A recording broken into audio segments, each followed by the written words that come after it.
sleep is not just a physiologic, neurobiological need, it's also a behavior. It's something that we do, and we learn to sleep. We teach ourselves and children to sleep. So my name is Julio Fernandez Mendoza. I'm a professor of psychiatry and behavioral health at Penn College of Medicine here in Hershey, Pennsylvania. Many teens don't get the recommended amount of sleep they should, which then impacts both academic performance, behavioral health, right? Their mood is not okay. But now what we've learned in our research is that those who struggle the most to adapt to that school schedule, we call that circadian misalignment, in the sense that your sleep schedule is not in sync with your socially required schedule. So when that happens, we do see not only adverse, as you can imagine, behavioral and academic impact, but also cardiovascular impact.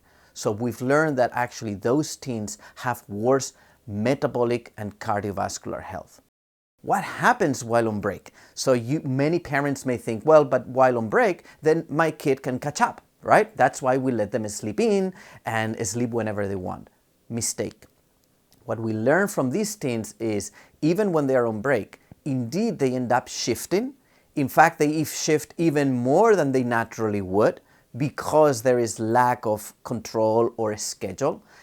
They, of course, do catch up on sleep, but catch up on sleep is not always good.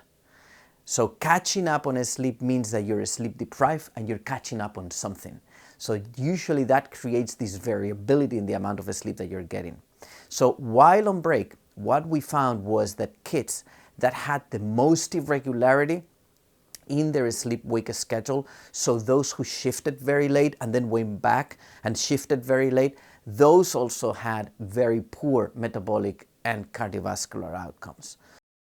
We know that many teens already, particularly women, develop insomnia in the pubertal transition. And when I say insomnia, it's adult-like insomnia. The racing mind before bedtime, the inability to sleep in your own sleep bedroom, but then falling asleep watching the TV in the living room. A lot of the nuances of insomnia already show up in the teen years and can be misconstructed from having a different issue that is more behavioral, motivational. Sleep is essential for optimal health and life. Sleep is something that happens every single 24 hours for a given amount of time that all of us do or need to do. Even people with sleep problems get some sleep. It is an essential physiologic need. I like to say that it's like eating. You absolutely need to eat to maintain life, and it's essential for optimal health. So it's one of the pillars, right? It's in the bottom of the pyramid of everything in life: health, happiness, stability, and in fact, I would say it's like shelter. It's something that any human being needs for essential, optimal health and dignity even. During the summer period, one of the best recommendations is, one, sure, sleep at your most optimal time, but do not delay too late. Usually, as a rule of thumb, in a typical teen, waking up during the break time later than 9:30 a.m. is usually associated with bad outcomes. So number one is, of course, break time. You can go to bed a little bit later and wake up later, but don't completely drift. And parents do not allow that to happen. Maintain your teen anchored. Second, it is better to get one night of a little bit less sleep than to catch up entirely. So if you are on break and then you end up going to a party or hang out with friends until later, still wake up at 9:30, for example, and just as a rule of thumb, instead of then waking up at noon because you got less sleep. In other words, anchor your wake-up time. That's one of the best things you can do. Also because when you go back to school, it will be easier to have to wake up a little bit earlier.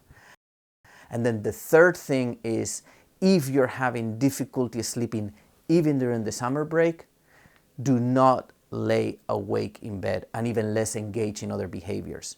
Our brain learns that our sleep environment, our bedroom, is a place to sleep.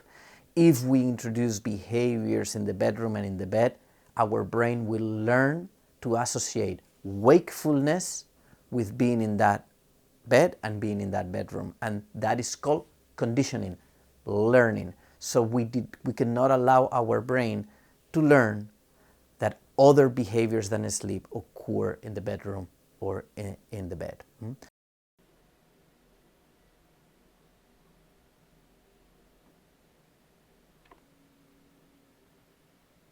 All right.